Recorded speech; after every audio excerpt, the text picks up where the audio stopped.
Good morning at ating papasukin po ang Bella House model dito sa Palawan. At ito po isa sa pinaka-hotcake na model unit dito sa Camellia, Palawan. Papasukin po natin mga kababayan para at least magkaroon kayo ng idea. Sabi po kasi next, 2 kwarto, 2 CR po itong Bella. Ayan.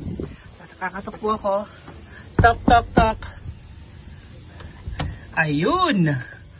At taran! At eto na nga guys. Ayun ang luang. Ang luang niya. So ito po yung ating pinaka-living area, living room, dining, tapos ito po may CR po dito, ay CR kitchen pala.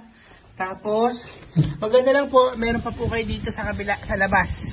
Maaari po nating maging dirty kitchen o washroom area.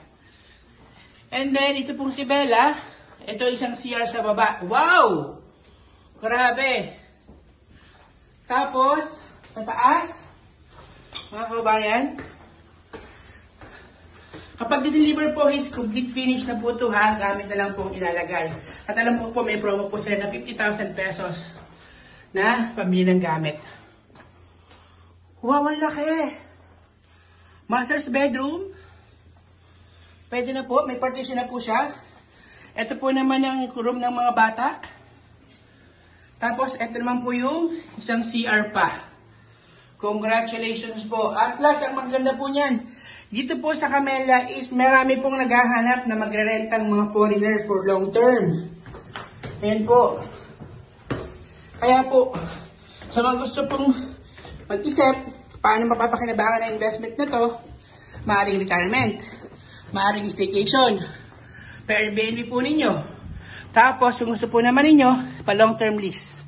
Yan po ang merkato dito sa Camellia, Palawan. So, congratulations po sa mga mag-invest. Ito po yung Bella Model Unit. 2 kwarto, up and down, 2 CR. Congrats! At ito po ang community po natin. Doon ang swimming pool, clubhouse, basketball court. Ayun po yung pinaka-main entrance. Yan. So, ganyan po kaganda. Ayan po ang ating tanaw araw-araw. Ang sobrang gandang bundok. Yan. Araw-araw po yan.